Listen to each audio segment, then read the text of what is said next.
Who wants a pot of coffee? I just made coffee. You want a cup of coffee? Sure, there you go. Who wants coffee? Anybody else want coffee? Who wants coffee? And now it's time for the man with the caffeine, the new tropics for the brain. It's Coffee with Mike. Hang in, hang tight, grab your cup, and let's get this started. Good morning. Welcome, ladies and gentlemen, to Java Chat, the broadcast, the podcast. If you're watching on YouTube, what's up? Don't forget to subscribe. If you're listening on Anchor.fm, also don't forget to subscribe and make sure that you share this out when we're done. Today, we have a very special guest, somebody that probably wouldn't normally be seen on Java Chat, only because a lot of you know we've been shifting over to machine learning, AI, and all that kind of stuff. But there's a very important part of marketing that needs to be addressed, and I think this is the perfect guy to do it. This gentleman's name is Jason Berkowitz. Jason, welcome to the podcast. Thank you, Michael. It's a pleasure to be here. Awesome. Jason, do me a favor. Would you mind sharing a little bit of yourself and your agency background? Just where you guys are from, where you guys started, how you started, etc. Absolutely. So we're a New York City-based inbound marketing agency. My specialty and my background comes from SEO. Since about 2010 to 2016, I was an SEO freelancer, and then I was overwhelmed by work, so we started bringing on people to help delegate tasks and help with the execution and efficiency. And before you know it, it's just like a natural transition into kind of the boutique agency that we are now. And of course, marketing in general, specific verticals have a lot of overlap. So we do SEO and paid advertising, primarily focusing on inbound traffic. Awesome, cool. And I think that's good. You mentioned paid advertising. They have to go hand in hand. Why SEO? What was it about that attracted you? I think it was the problem solving aspect. So I was a horrible student in school, but you give me a Lego set or you give me a puzzle, I will sit there for hours. And I get it. School system doesn't really cater to people like us, I guess. Nope. Never have. So it was the whole problem solving aspect of it. Also, I think early on back then SEO was completely different.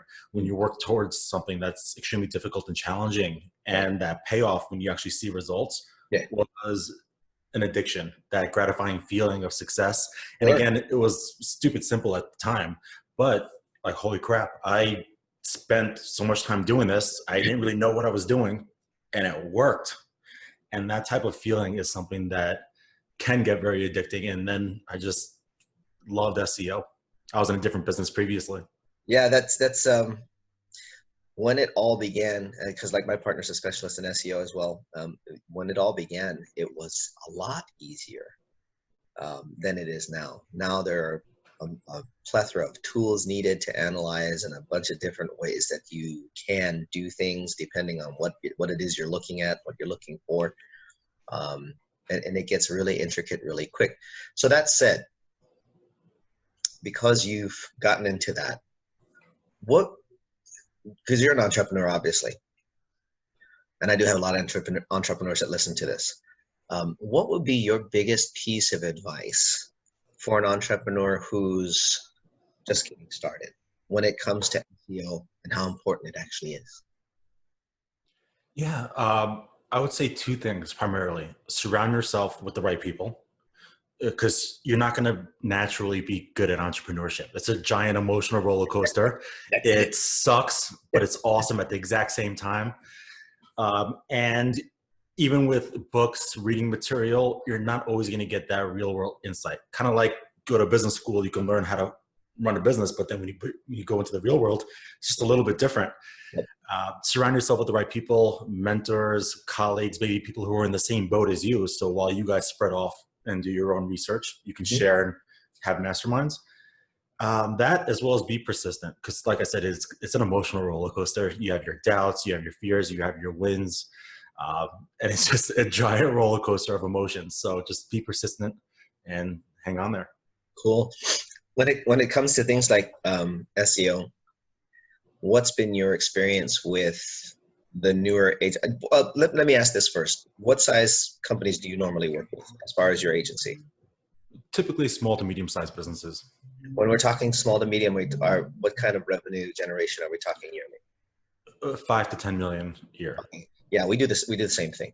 So what are some of the challenges that you've run into when trying to explain why SEO is such an integral part? I know when you get around 10 million, it gets easier because they've been there, done that, and they kind of get it. But the ones that are a little smaller, they have a tendency to, I don't know, they shy away a little bit, and they're not quite clear as to why. Yeah, given that we focus on inbound marketing, there's already an intent behind people's reasoning for why they come to us. Right. So they likely have, on a broad level, heard about SEO, or maybe they're looking for paid advertising, and they have an idea on what they want, and they're just looking for the right company to fulfill that. So with that, SEO is an education game, and we really like to spend a lot of time, especially in the early on in the sales process. We don't have a sales team. I do sales. We want to make sure that expectation setting and education is something that's there right at the forefront. If we can't educate them and there's a lack of willingness on their end to learn or adapt their philosophies and what they think they know about SEO into how we do things, then that would typically be a red flag. But we really like to focus on that education aspect and try to find puns or ways to kind of correlate it into the real world. Kind of like link building could be mimicking word of mouth in the real world. You know, hey, John, do you know a plumber? Yeah, use ABC Plumbing. You're going to trust ABC Plumbing because John recommended them. Exactly. Same way links work. Yeah. Yeah, that's cool. Right on. How soon do you think an SEO strategy should be implemented when somebody decides to go online and build their site? It's what do you think is the best timing for implementing of that? I think I know the answer, but I'd rather you say it. Can I give a biased answer? Absolutely. So, this is remember, we're just hanging out and talking about opinions on what's worked and what you think. So please. I'll give what I think would be a logical answer, trying not to be unbiased. SEO as a strategy is a very long-term play. There's a lot of time that needs to go into it. There's a lot of money that needs to go into it.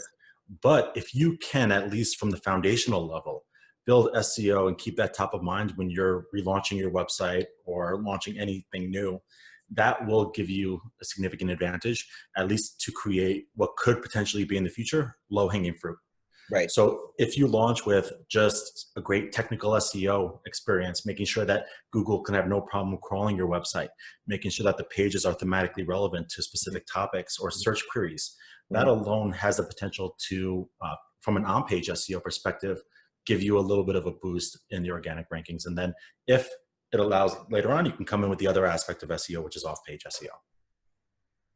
Cool. What do you suggest that anybody ever use, like, you were a freelancer before you opened your agency. When you were a freelancer, did you find yourself working with like startups that needed what you just said is necessary? And by the way, I agree with you. If you can start it off with some kind of technical SEO and make sure that it's easy to crawl, easy to read by Google, you're in a good spot later on down the line. But would you suggest that somebody that is doing that do it themselves, or would you suggest that they find somebody that's a freelancer like you were, or what would you suggest for something like that? I think it depends on your time and money. I think if you have time, then you can go ahead and try to hone your skills, test, see what's working, see what's not, learn about SEO, surround yourself with the right people. Because that's also helps save you a lot of money as well. If you do have the budget, and of course, if you are wearing many hats and every hand's in different things, it might be best to hire someone who's already done the hard work, learn the algorithms, learn what's needed, and create processes for doing that. So would you suggest, and then I'm just throwing this out because these are just questions that hit me while people are talking. Would you suggest hiring an intern to do that kind of stuff where your budget may not be as big, but and they haven't learned everything yet, so they might still be learning? Well, would you suggest using that route as hey, surround yourself with people? You know, they might not be the freelancer that you were. They've already been through the hard work. They're going through the hard work. Would that be a good idea? Are they still savvy enough to get you the beginnings that you're looking for? Yeah, I don't want to discredit internship programs or interns. Of course, everyone needs to get their start. Sure. If you are, again, it comes down to time. If you are reliant from the get-go that SEO needs to be built into that core foundation, then you'll get what you pay for, if that makes sense. Yeah, it does. It does. Absolutely. That's why I asked the question. So Yeah. I would think that at that point, because I don't discourage internships either. I mean, as far as I've had interns for our agency, they've gone on to become good people in either other agencies or sales and stuff of that nature. So my thoughts are fairly the same. If you have some of the expertise and you can teach somebody, that's one thing. But if they're coming in and they're not entirely savvy about something, it might be better to find a freelancer or somebody that does have the specialty or the abilities, and then maybe bring on an intern. That way you've got two sets of hands working the same goals, if that makes sense. Yeah. On the other hand, if you do have those SOPs and those training documents set and it's organized in a nice, clean manner, then technically you could bring in an intern and then just do Q&A sessions with them and just hand off the training that you might have specific to them. So that is another alternative. Cool. Quick switch. What's been the most interesting client you've ever had? I love this one because it comes out with some interesting stories. I find actually our leads that come in to be a bit more interesting than our clients. And hopefully this is not playing in anyone's speakers because this might get just a little bit not suited for work. So we have, my original website is SEOservicesNewYork.org. Right now it just acts as a lead generator for us. Sure. And it's ranking for a lot of valuable New York SEO related terms. And we get a lot of leads in the escort industry in New York City. That is a big one that, of course, we don't entertain. We don't take them on it. We don't. I promise. We don't. But that happens to be some of the most interesting ones. And we still probably to this day get at least once a month. Wow. One lead a month. It's business. Yeah. No, it's a well, I don't know if it's a viable business, but well, I'm sure for them it's quite viable. But I mean, as far as he takes a quiet sip of his cup. That was awesome, dude. Your timing is perfect. So who are some of the without mentioning names, what industries are you most prevalent in right now?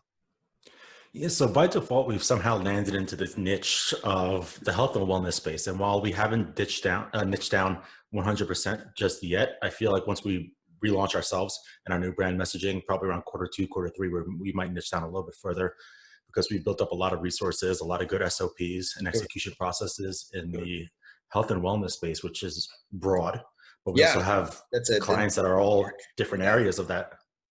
That makes sense. That's insanely large.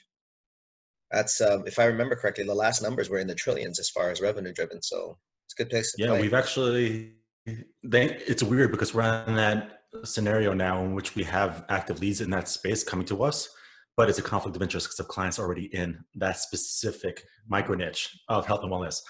So, and this is probably a good question. How soon did that happen?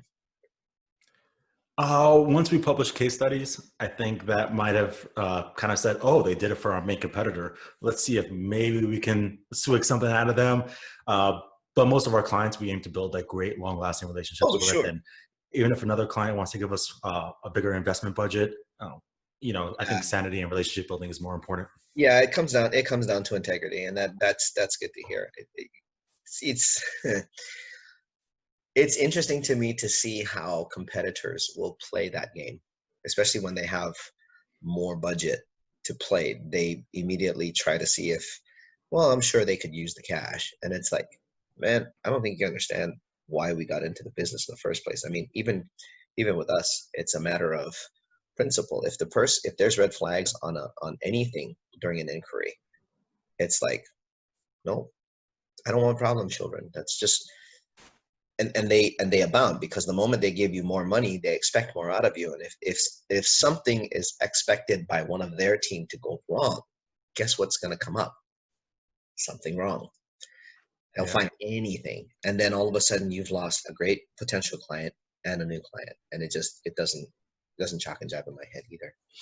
Yeah, you mentioned red flags. One of the things that we actually look for, and given that the realm of SEO can potentially be shady, where one business has a potential over the course of a year to hit 2 or 3 different SEO agencies, right? Because you don't really know what they're doing. Yeah, exactly. That's a red flag to us, actually. If a client comes to us and over the past maybe 14 to 16 months, they've worked with more than 2 SEO agencies. My question will start being, are you doing something wrong, or are you micromanaging? What is the issue there? If they worked with one, not a problem. I totally get that. Not every agency can be as good as us, but Right? it's kind of a red flag though. You know, if somebody, for example, you went on a date and you found out that that person dated 8 different people over the course of the last year, it's probably like, okay, you're, It's yeah, yeah. Did you ever stop to think it might not be them? yeah, I had exactly. that conversation once, and I'm glad I never took that client. And that was just for paid advertising, nothing to do with SEO. But it's the same thing. Everybody will come up and say certain things that will be triggers for red flags. And the moment you get them, you just gotta like, yeah, I'm gonna excuse myself from this conversation because we're not a match. I have a friend who literally, when somebody tells them that they're not interested, his response, and it's a good client, it's a good match, his response is exactly this: thank you for letting me know you're not going to be a client. Conversation immediately flips into, wait, what do you mean? It's like, well, you just told me that you're not going to be a client of mine. So I do appreciate the time. Please have a good day. And it completely freaks the other side out because they thought they were in control. It's the most professional takeaway that you could possibly use in a conversation, because it literally, you're telling the person, we don't match, our personalities clash, we're probably going to have some issues down the road. I'm going to save us both the trouble. So I think it's an easier way to let the person Yeah. down without nailing them in the head like you're a dumbass or something like that. By the way, if you're listening, this is NSFW. Don't let it play on your speakers. Keep it in your headphones, because shit will fly every once in a while. That's just kind of how this feels. Yeah. So you were in New York, and you just recently moved. Yeah. So I'm like the traveling marketer in a way. That's cool. Yeah. I don't know. Sorry. They call it digital nomads now. Oh, I know a couple of those Basically. guys. Oh They're yeah. not even in the So yeah, our agency maintains a very strict New York City presence, where a majority of our clients, whether it's local clients or national businesses, tend to be headquartered in New York City. Cool. We also have clients on the complete other side of the country in San Diego. Nice. So to increase my quality of life a little bit and hit kind of all areas, I moved to Utah. Yeah, smart move. Puts you right in between all of the time zones. Good move. The brand right now that you have, let's talk about a little bit about that. How did you come up with it, and what was the original intent when you did? So like I said, we were feeding off our previous website. Well, it's still live, SEOservicesNewYork.org. And SEO Services New York, while advantageous for just SEO, just sucks as a brand name. It's absolutely horrible. It's a search query that I use to make a website so I can try to generate leads for myself. And something that you'll definitely appreciate, given our pre-podcast recording conversation, a glass of whiskey and watching, I think it was E! News. It was playing somewhere. And they were talking about how Ellen DeGeneres and Kim Kardashian were breaking the web with photos and stuff. Yeah. Yeah. So the first thing, goodness, it just clicked in my mind. I went to my phone and went to namecheap.com, saw if the domain was available. The .com was not available. But I moved on to other things. And the next day when I woke up, it kept sticking with me. You know, I liked the fact that the brand was kind of an action versus a digital solutions or media, whatever a lot of people tend to do. Yeah. So after speaking with the person who owns the .com, he wouldn't sell it for a reasonable price. Nobody. And it's not even live. When it's it's parked, you know that they want money. That's how it goes. It sucks. Yeah. Yeah. So I decided to run with it, and I registered the .org, and over time it's now the .agency, BreaktheWeb.agency, because everyone kept asking about, are you an organization, nonprofit? So it made sense just to go to .agency at that point. But the name, and when I speak to people, it's something that they remember, which is nice. Sure. That's awesome. Yeah, it will. We were chatting before we started this, you guys, and he's got an interesting backdrop that has a cool bookshelf. It looks pretty industrial. It's ductile iron piping holding up shelving. If I called that correct, if I didn't, correct me. Yeah, I think it is. But behind him in 4 different corners, there are 4 major objects that I immediately caught my eye. 2 of them on his right side are basically tchotchkes from a couple of companies. But then he has the state of New York on his left, on the bottom shelf, which is in basically a wood carving in a frame. Am I calling that right? Yeah. Okay. Yeah. And then above that was the first thing that caught my eye. Guys, imagine the first thing that happens when you open up a screen and there's this huge ass hammer sitting up on the top shelf. That's Thor's hammer, essentially. And you're looking at it going, okay, dude likes the MCU. We're already going to get along. Thor's hammer. Come on. Yeah. This thing's heavy too. It's like 20 pounds. Oh, jeez. So he basically got the real one. But there's an inscription on this particular hammer. And I'm going to read it to you guys for those of you that are listening. It says, "Don't just break the web. Smash it to smithereens." And then it has his brand, Break the Web. Guys, that right there, that's not a good brand right there. Smash it to smithereens. Using Thor's hammer. Now, all credit goes to our copywriter who managed our rebrand right now. So we're in development right now, but she was in very early on. I'll name drop her. Vervin Vogue out in Colorado and Denver. She did some very playful humor, which what we wanted, because I make inappropriate puns and dad jokes. Dad jokes? Oh, we're gonna get along really well. Oh, it's in our copy. It's our call to actions on our new website. Oh, that's awesome. And she came up with that line, and at first I didn't like it. But then over the course of maybe a month while still continuing the project with her, Jessica, it stuck to me. It absolutely killed it. And then I went and found a company that does laser engraving, right? Put all the pieces together, and it's awesome. Now we're going to start smashing some stuff. You'll need to introduce me to her. I'll have to pull her onto the podcast, because copywriters are absolutely fun ones when it comes to coming up with puns and all kinds of crazy stuff. So definitely, if you would. Yep. Vervinvigor.com. All right, cool. Send that to me on an email or something after the podcast. Will do. Because I guarantee I will forget it. I'm that old.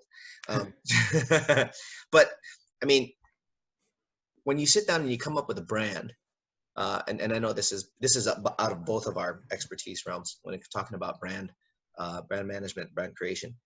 How did she approach it? Like you said, she first came to you, it was just kind of like, but now it sticks. I mean, copywriters have this knack for coming up with, for lack of a better term, cool shit to read that gets people's attention and gets them sticking to something. So when it comes to SEO, though, they have a tendency to, I don't know, this is just my opinion, they have a tendency to conflict a little bit, because one's looking for search terms and the other one's looking for branding. How do you address something like that? Yeah, so with our rebrand specifically, I was willing to take away some SEO value for the conversion value. Okay. First, SEO comes second to design, UI, UX, conversion, because we're generating traffic, and none of that traffic converts, and it was all worthless. Right. And we get a lot of traffic from various different sources, people that might come as referrals in my network. Mm-hmm. And I don't want the SEO type content that has a lot of weird repetitive words, content that doesn't typically flow. And it's like the best digital marketing agency in NYC. It's stupid. It sucks. Anyone who reads that is like, okay, here we go again. So for that reason, I was willing to sacrifice the SEO value for conversion. Well, with content, that's where things get a little bit trickier, in which if you can lay out to the writer, and this is something that we've actually found works very well during our content marketing efforts for our clients, lay out exactly what, based on correlation data, maybe some Google natural language processing and IBM Watson, what words or sentiments or terms need to be in the content beforehand. What we found is that the writer can typically get those in beforehand, both the content writer and copywriters. Now, copywriters is a little bit harder because writers are just writing a lot of content. They're writing a lot of bulk, and it's a little bit easier to squeeze in. But persuasive language is a little bit different. And if you have a weird random word that it's not sexy, it doesn't sound very good, it's up to the copywriter then to try to make it work. So that's where you hope to find a good, happy balance. And first, of course, letting the copywriter know beforehand what your goal is, because while there are different forms in the whole scheme of marketing, like copywriting, design, development, Yeah. people can get very egotistical about their work. Yeah. And just like nobody should tell me, the client shouldn't tell me how to do SEO. Setting that expectation, here's what we're trying to achieve. How can I make this seamless for you so you can get some awesome copy written that will convert and we can get some SEO value. So that's just one way to approach it. Sweet. That works. So at present, are you full? Are you full up as far as clients are concerned, or are you guys during the rebrand? Are you rebuilding? Are you expanding? What are you guys doing? We're at a comfortable pace, but the problem with entrepreneurship is being comfortable is never a good thing, because one day it can just all come crashing down. And I've been there. It happens. You lose one or two clients at the same exact time, and then you're like, holy crap, this is overwhelming. So we are looking to scale. We are looking to grow. Our rebrand, I think, is only going to help, and we're not putting as much attention into it as we probably can, because we're just busy with active client work right now. And I wear many hats, and I do sales, and I come on awesome podcasts. Exactly. Many.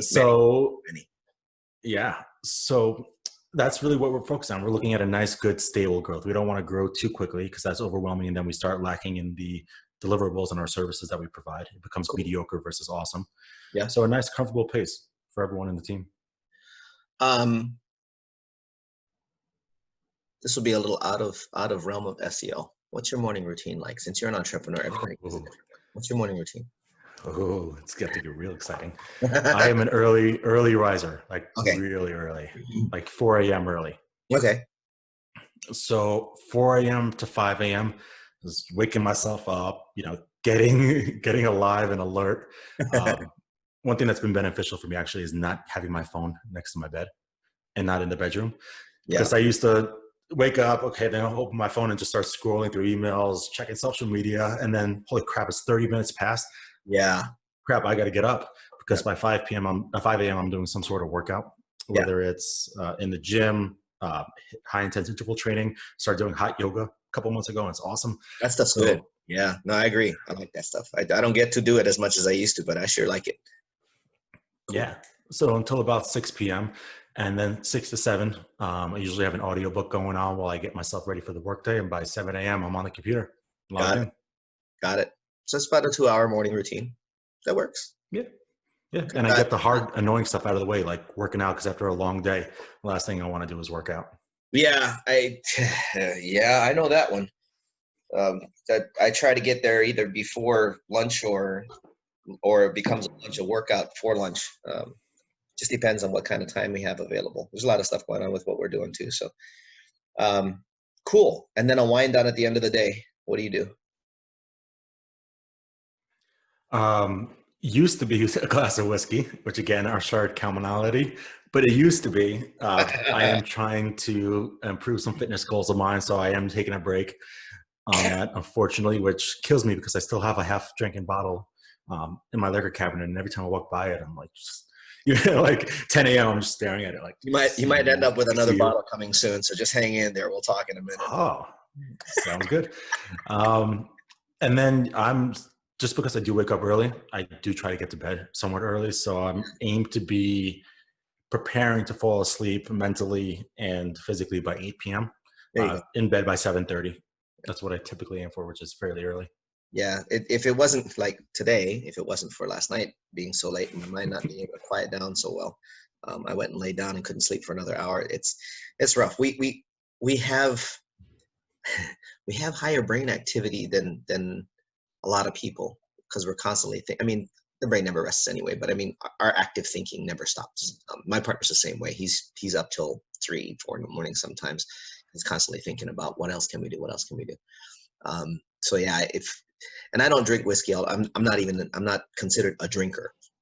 It just happened to be working with a rye spirits company and out of Iowa, and they have something that's really good. I might do that once in a blue. I don't know. Once in a blue moon, I think would probably be a good terminology for it. Other than that, it's like, how do I zonk out? I'll read, I'll listen to some music, or I'll play a game on my phone until I start falling asleep. Then I just shut the game off. But because it's the only thing is you got to distract. For me, I got to distract myself to get away from the thinking about next, or it won't quit. So cool. Yeah. But you've reached a good level of success. Would you agree? I think other people might say like my significant other might say that. I think I'm okay. I'm comfortable, but I'm not where I want to be. Yeah, I think. But you've gotten well in hand. You've definitely moved up from where you were. You've definitely moved along. You're in an upward progression. Fair? Yeah, fair. Still learning, but fair. Absolutely. You stopped learning, you did. What would be your biggest challenge right now in the midst of all of that? What's the biggest thing that you're dealing with?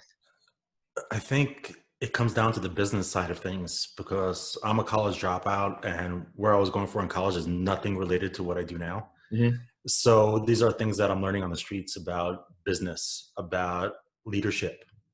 So those are the aspects that I'm really trying to fine tune. And again, business can go back into other certain areas like consumer experience. How can we continue building on a great experience for our clients? Mm-hmm. How can we tighten up our margins? How can we fix up our execution process and our SOPs? That coupled with being an awesome leader for our team, a place where they don't have to wake up and say, okay, it's Monday, I got to work, but a place that no one likes waking up on Mondays, let's be real, but a place where they can say, okay, it's not that bad. It's manageable. It's not overwhelming. And my boss isn't a douche. So hopefully it's, that's really what I'm trying to continue to improve upon right now. Good deal.